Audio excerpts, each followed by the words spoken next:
Hello everybody, it's Wyvern here with another bit of Total War Warhammer 2 Quick Match gameplay. This time around, we are going to be on the Plain of Spiders, playing as the forces of fair Brettonia against the vile Greenskin mob. And for this matchup, I figured, hot on the heels of trolling around with actual trolls, it might be good to mess around and troll around in a different manner. And so this is going to be a bit of a silly matchup, because the build we've gone for here is a very wide Trebuchet build. The concept for this that I kind of figured was that, well, Greenskins, especially after their recent rework, have been much more prone to deathballing.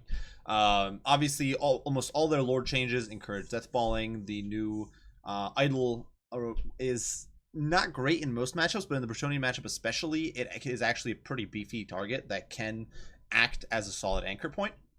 And so you will see these very blobby orc builds. And so what I figured is, what better way to break a blob than mass artillery fire? And so that's what we're going to be trying to do here. Now, for the build, we are going to be rocking 4 different field trebuchets spread out across the map. The idea is that if my opponent had blobbed, well, he can only take out one trebuchet at a time, and in the meantime, all these other trebuchets are going to be cross-firing him. If my opponent had gone for if he tries to split up his force, then at that point he is going to be isolated. I can pick apart individual units more effectively with my questing knights, as well as Lewin, who is up here to provide fear, terror, that sort of thing. And I can take apart his army in detail. He's not going to be able to shut down everything at once. And I figured, obviously, we could see a somewhat wider build. So for that, we do have a few sort of contingencies, a few units here designed to cover that weakness. The fact that my opponent could go for a wide build, and that is, in fact, what my opponent went for. We do have some men at arms with shields here, making up the front line. Obviously, with the WA changes, these guys can actually hold fairly well against orc boys and goblins and that sort of thing, which you do see in wide builds. We also do have some peasant bowmen to provide some point defense, a little bit of non-AP firepower against units like trolls, or just a little bit of extra protection against spiders, giants if you happen to see those, but not likely, but you never know. Lighter greenskin cavalry, savage orcs, that sort of thing. The Holy Wardens of Lemai Centel as a solid anchor, plus they can mow through all cheaper orc troops really effectively. And then we do have some of these questing knights to flex around and provide additional help.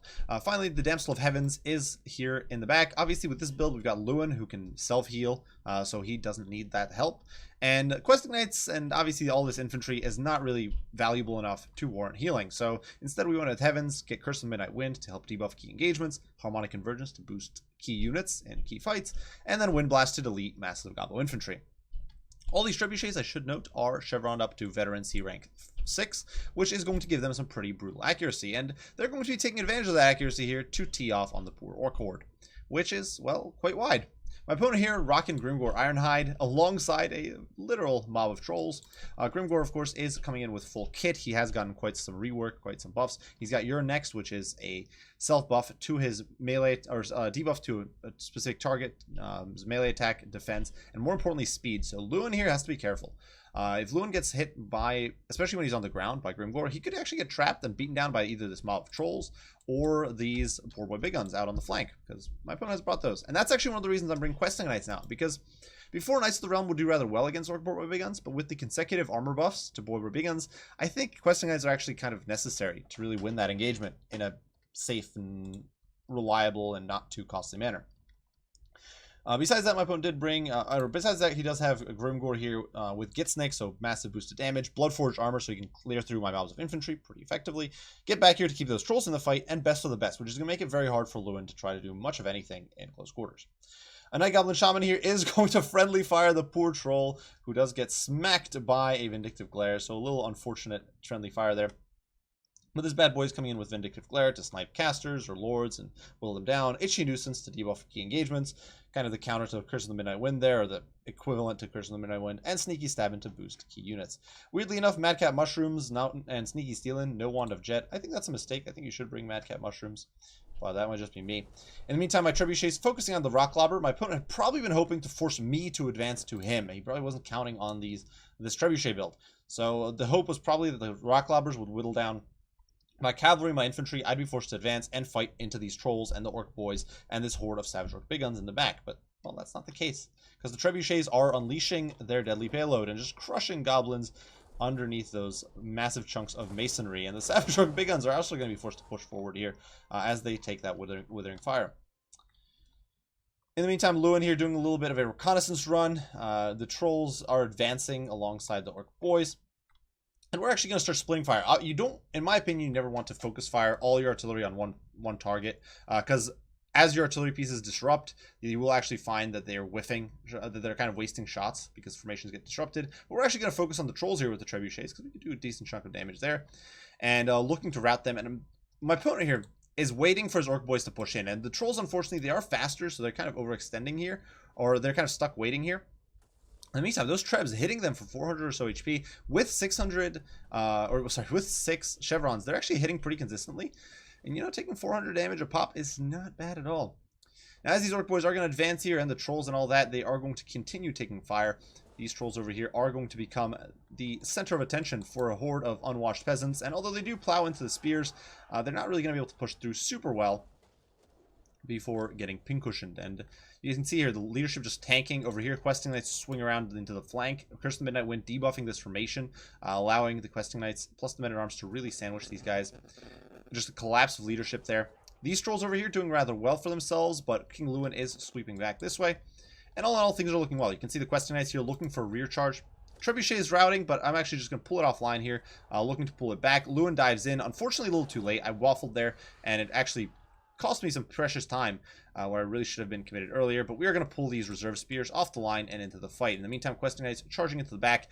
And now, a bit of a nasty shock for me as these boar boy big guns sweep over the ridge. I had not seen them. They had been sneaking through the woods there. And, yeah, not the most pleasant surprise to have, to see a horde of boar boy big guns coming over the field and gunning for your backline when all your troops are committed into the fight. Now, unfortunately, these spears kind of lingering here and doing frack all.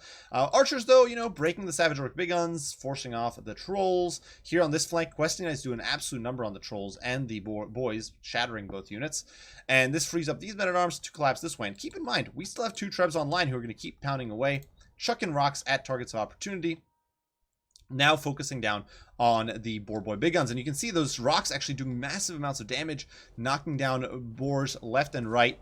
And though there is some friendly fire on the poor Questing Knights, it is still just brutal. And it's going to break these guys' leadership. Just look at those bloody boars getting thrown off their mounts. And yeah, not nasty stuff. Questing Knights do take some friendly fire in there. Actually, some extra friendly fire there. It's losing about 6 models to the Trebuchet, which big misplay there on my part. But yeah, we do force a rout here. Questing Knights will stick around because they're high leadership, and they do force the boar boys off. In the meantime, over here, the Damsel of Heavens diving in alongside Lewin, and is able to bog down these boar boy big guns. We use the Sword of Corone, debuff them, make them a bit more vulnerable, and are able to force them back, even though my opponent has compromised the backline here, and is certainly pushing through. Now, these spears really need to be getting back into the fight. Unfortunately, I wasn't doing that, so I'm getting a little screwed there.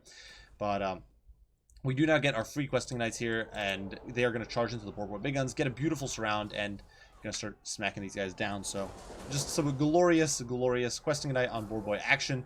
Lewin in the pits here will provide that terror, and that should potentially help. And do keep in mind, as Lewin drops below 50% health, we're actually getting Frenzy on all our troops. Essentially Frenzy. As you can see here, our Questing Knights are getting souped up with the Beloved Son of Brettonia, boosting their weapon strength, and more importantly, on a unit like Questing Knights, their melee attack. Stand your ground, of course, helping a bunch there as well. And though Grimgor really wants a piece of Lewin, I'm not giving that to my opponent. Screw that. There's no reward for dying like that. Over here, Men-at-Arms do get broken, unfortunately, by the trolls. The trolls kind of rallied and came back. My opponent focusing them very effectively here. But fortunately, we do clean up the Savage Orc big guns with the Questing Knights and the Men-at-Arms and the Holy Wardens. And so we're going to be cleared up and able to push in this way. In the meantime, Lewin here going to be able to sweep in along this angle.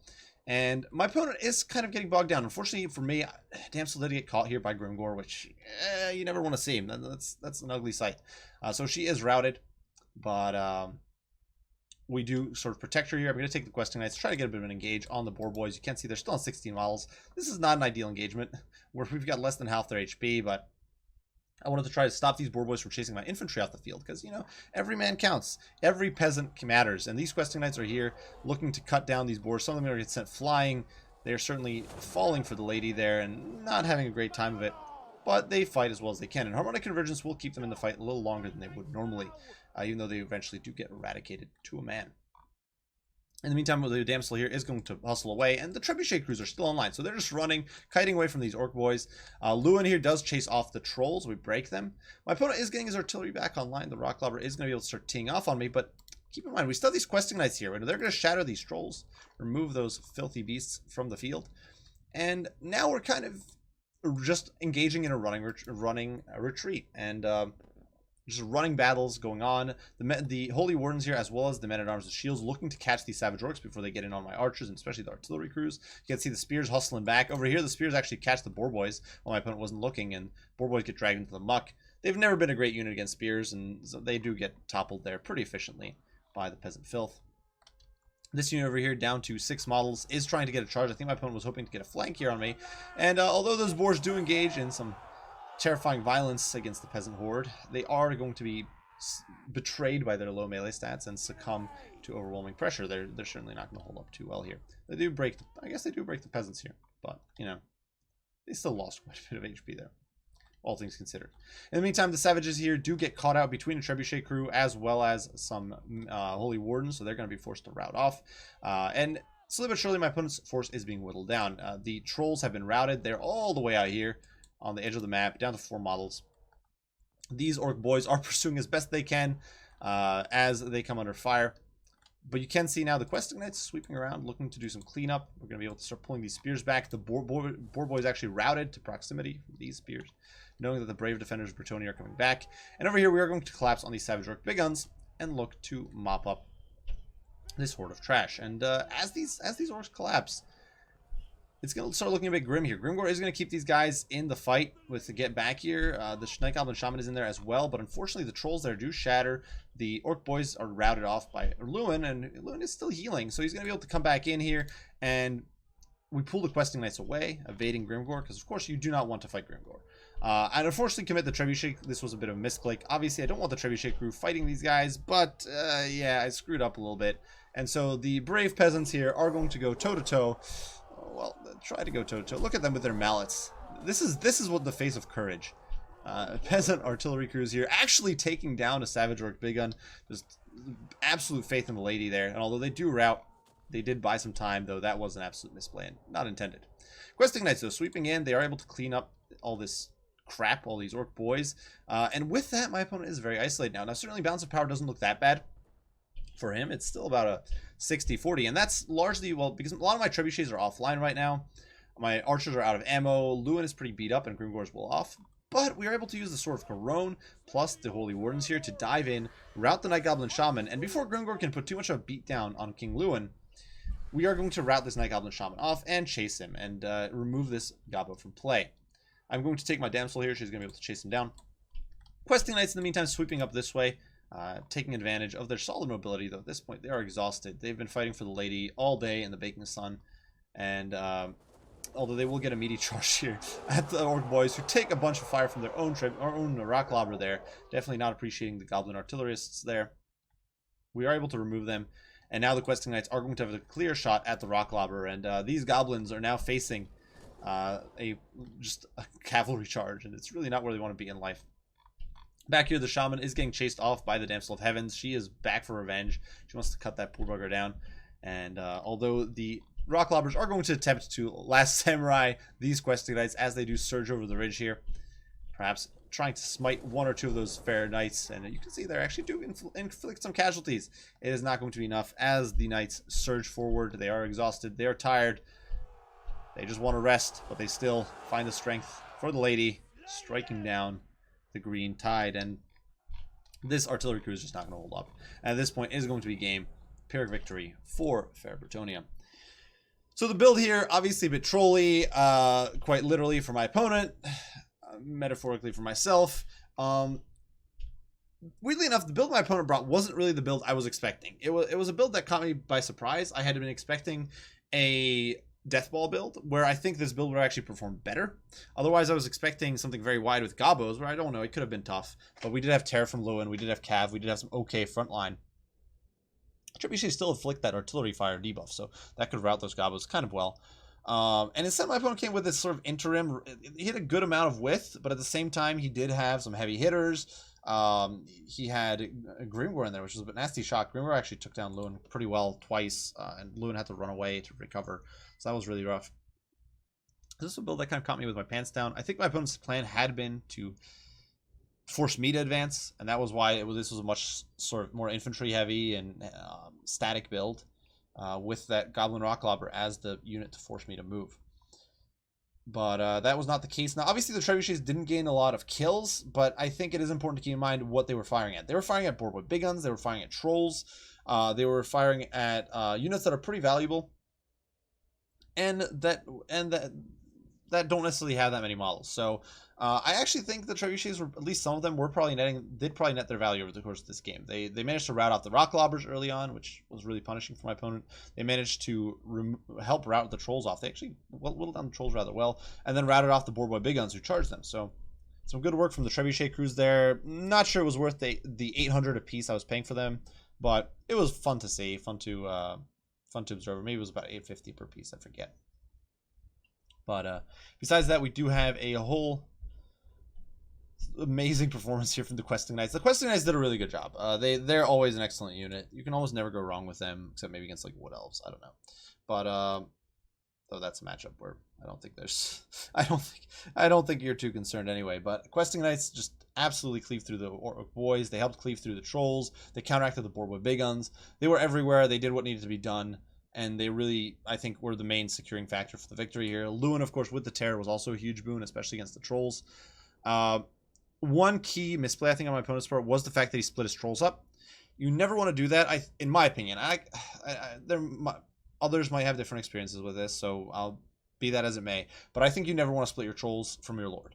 You need that Encourage Aura. You need every little bit of leadership, and you need every little bit of flank security to protect your Trolls from routing. If they get surrounded, if they start getting pelted by missiles, which they were doing here, they will break. So I think it's better to use Trolls as a sort of point attack juggernaut, rather than what happened here, where at least one of the units of Trolls kind of got pinned between Men-at-Arms, Questing Knights, and sent fleeing back to the Shadow Realm immediately. So they just can't hold up to those flank attacks at all. But besides that, the Orcs, obviously, they did pretty well. They kind of shoot through everything. Board with big guns were a pretty nasty threat. I don't think it's a terrible build. Not the build I'd recommend, I think, just because I think that as Greenskins, you can get so much more mileage out of a Death Ball, or otherwise a very wide and more cavalry-centric build, perhaps. But really, just the Greenskin Death Balls are disgusting, and they're very hard to deal with for Bretts. But regardless, fun game. Well played to JDT here. Hopefully you guys did enjoy the video. Hopefully you had some fun with a little bit of silly artillery play. And as always, leave your thoughts, opinions, comments, critiques down below. I will respond as soon as I can. I do thank you all for watching, and we'll see you all in the next one. Bye for now.